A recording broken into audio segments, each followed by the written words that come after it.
In a land where ancient struggles echo through its sands and across the mighty Nile River, there lies Sudan, Africa's third-largest country and the world's 16th overall. This vast expanse of land gets its name from the Arabic expression Bilad al-Sudan, which translates to lands of the black. Medieval geographers used this term to describe the African nations that began at the southern edge of the Sahara Desert. The heart of this land beats in Khartoum, its capital city nestled almost exactly in the center of the country where the Blue Nile and White Nile rivers meet. Surrounding it are 9 neighboring countries, with the Red Sea to its east. This land has seen centuries of conflict, political upheaval, and social instability that continue to shape the present-day reality. Today, Sudan is grappling with one of the fastest unfolding crises in the world. A staggering 25 million people require urgent humanitarian assistance. Worryingly, more than 17.7 million individuals, accounting for a third of the entire population, face direct acute food shortages. Since the conflict began, an astonishing number of people have been displaced from their homes, over 8.6 million. That's roughly 1/6 of the total population. Many have sought refuge within or fled to neighboring countries, making this crisis one of the largest displacement events globally. The 2 main factions in these current ongoing conflicts are the Sudanese Armed Forces and the Rapid Support Forces, also known as the SAF and RSF for short. Both groups have been vying for power with violent clashes claiming nearly 16,000 lives and displacing countless more. As the struggle continues to unfold across this ancient land, the echoes of past conflicts reverberate through its dunes and along the Nile, serving as a stark reminder of the region's complex history and uncertain future.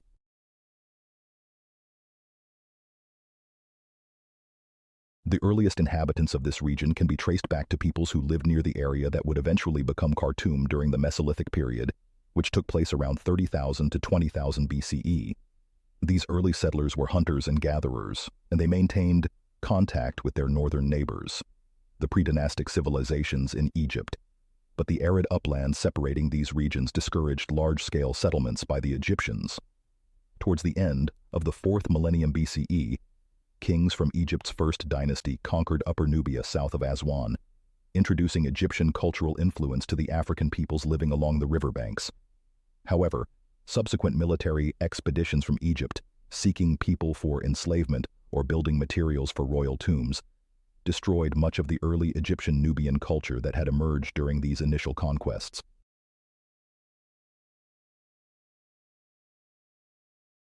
The Kingdom of Kush, also known as Kerma, is one of Africa's oldest states outside Egypt. It developed around a settlement called Kerma, just above the Third Cataract on the Nile in Upper Nubia, and became the capital of the Kush Kingdom by 2000 BCE. Kerma Kush reached its peak between 1750 and 1500 BCE, known as Classical Kerma. This Bronze Age kingdom flourished most during Egypt's weakest periods, with the last 150 years of the Classical Kerma period overlapping with a time of upheaval in Egypt known as the Second Intermediate Period, 1650 to 1500 BCE. The kingdom had access to gold mines and traded extensively with its northern neighbors, generating significant wealth and power. The resurgence of a united Egypt under the 18th dynasty, 1550 to 1295 BCE, marked the end of this Bronze Age kingdom.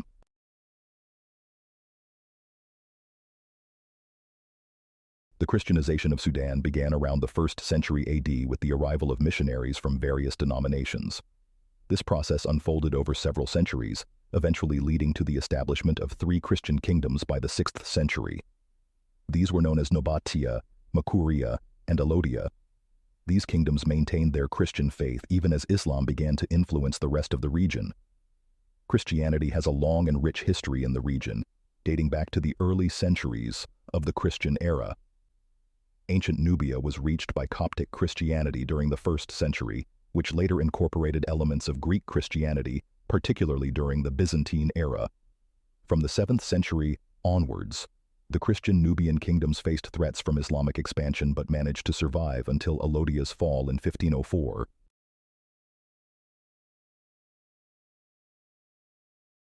The introduction of Islam in the region began around the 7th century AD, following the Muslim conquest of Egypt. Arab Muslims led trade expeditions into sub-Saharan Africa, first towards Nubia and later across the Sahara into West Africa. Much of this contact was driven by interest in trans-Saharan trade, particularly the slave trade.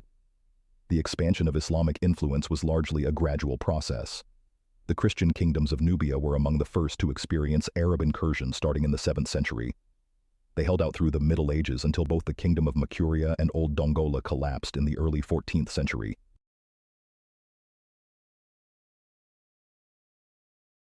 In 1820, Muhammad Ali's regime amounted to virtual confiscation of gold, livestock, and enslaved people, leading to intense opposition that eventually erupted into rebellion and the murder of Ismail and his bodyguard.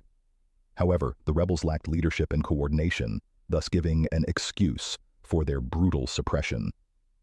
A sullen hostility in the Sudanese was met by continued repression until the appointment of Allah Khurshid Aga as Governor-General in 1826.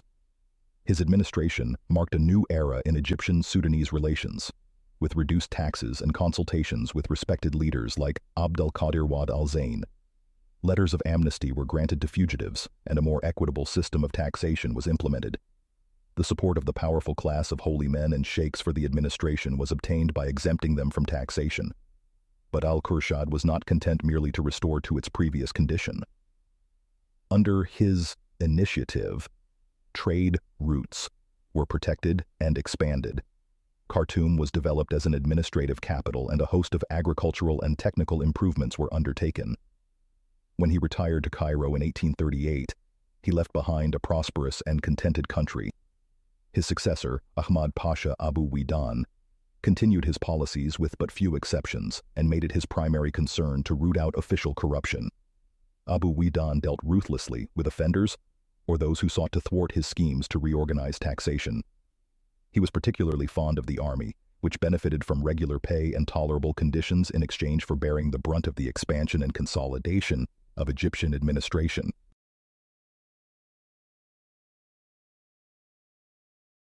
The Anglo-Egyptian condominium was declared in 1899, whereby it was given separate political status under which sovereignty was jointly shared by the Khedive of Egypt and the British Crown.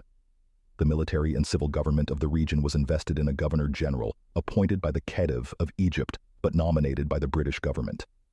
In reality, there was no equal partnership between Britain and Egypt in Sudan. From the beginning, the British dominated the condominium and set about pacifying the countryside and suppressing local religious uprisings. The north was quickly overtaken, and modern improvements were introduced under civilian administrators who began to replace the military rule. In the south, resistance to British encroachment was more prolonged. Administration there focused on maintaining peace rather than implementing significant modernization efforts. The first Governor-General was Lord Kitchener himself, but in 1899, his former aide, Reginald Wingate, was appointed to succeed him. Wingate knew the region well and, during his long tenure as Governor-General, became devoted to its people and their prosperity. His tolerance and trust in the Sudanese resulted in policies that did much to establish confidence in British rule. Modernization was slow at first. Taxes were kept light, resulting in limited funds available for development. The region remained dependent on Egyptian subsidies for many years. However, railway, telegraph, and steamer services were expanded, particularly in Al Jazeera, to support the cotton-growing scheme that remains today as the backbone of Sudan's economy.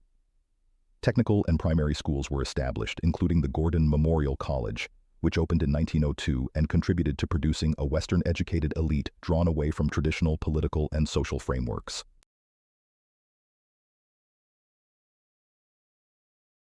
The Republic of Sudan gained independence in 1956, but its nascent democracy was short-lived due to political instability and the outbreak of conflict. The First Sudanese Civil War began a year before the country's official declaration of independence from Great Britain.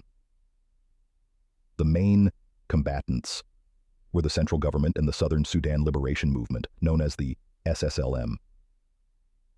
Foreign support for these groups came in various forms. Great Britain, Egypt, and the Soviet Union backed the central government, while Ethiopia, Uganda, and Israel supported the SSLM. This 12-year conflict resulted in approximately 500,000 deaths.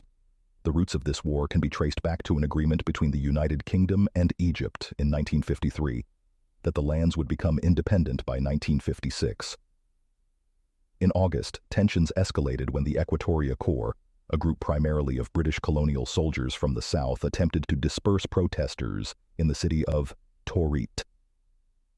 Southern soldiers appeared sympathetic to the demonstrators' cause and were replaced by troops from northern regions. This decision sparked outrage among the Southern soldiers who rioted, killing 336 Northerners, both civilians and military personnel. News of this event spread quickly, leading to widespread revolts among Southern soldiers. The First Civil War lasted for 12 years between 1955 and 1972. The conflict took place mainly between the northern and southern regions of the country. The Second Civil War began in 1983 and lasted for 22 years, making it one of the longest conflicts on record. This war ultimately led to South Sudan's official independence 6 years after its conclusion. The total death toll reached around 2 million people due to a combination of war-related causes such as direct combat, famine, and disease. The Civil War can be divided into 4 main stages: initial guerrilla warfare, the establishment of the Anyanya insurgency, political strife within the government, and finally the rise of the liberation movement.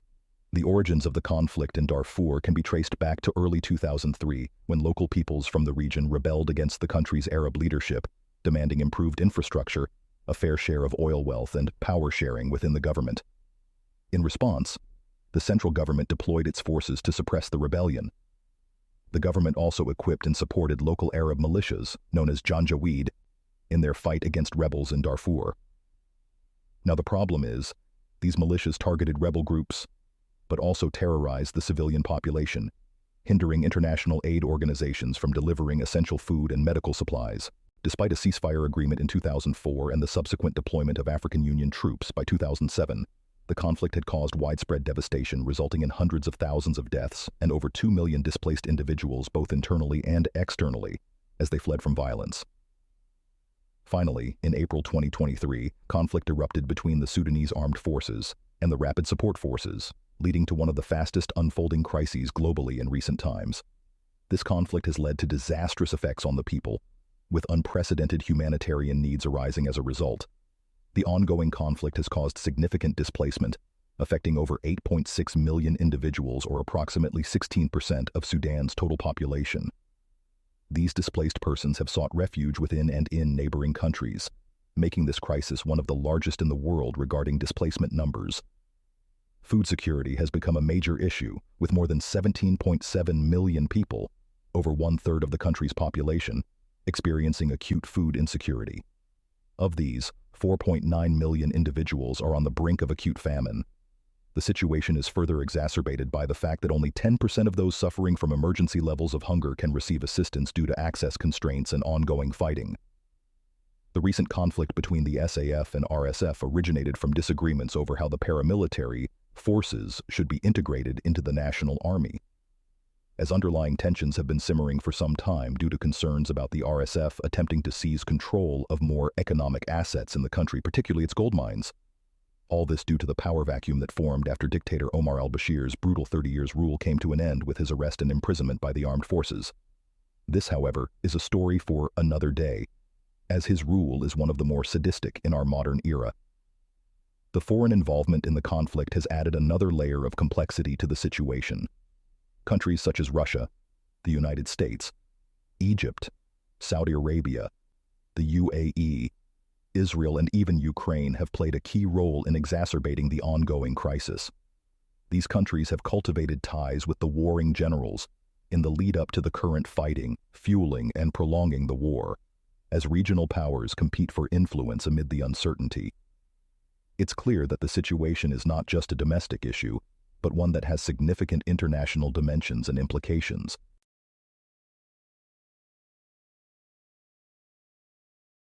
The path forward for this nation remains uncertain, influenced by factors such as the resolution of current conflicts, economic conditions, and international community involvement. The ongoing power struggle between Sudan's top military leaders not only jeopardizes the country's future, but poses a threat to spill over its borders, causing widespread suffering that could persist for years. UN Secretary General Antonio Guterres has warned of an unbearable full-scale war if the conflict continues, and urges all with influence and interests in restoring peace to persuade these leaders to return to negotiations immediately.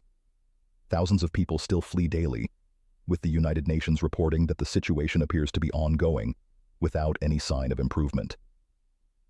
The future of Sudan relies on various factors, with the international community closely monitoring developments and advocating for peace and stability in the region.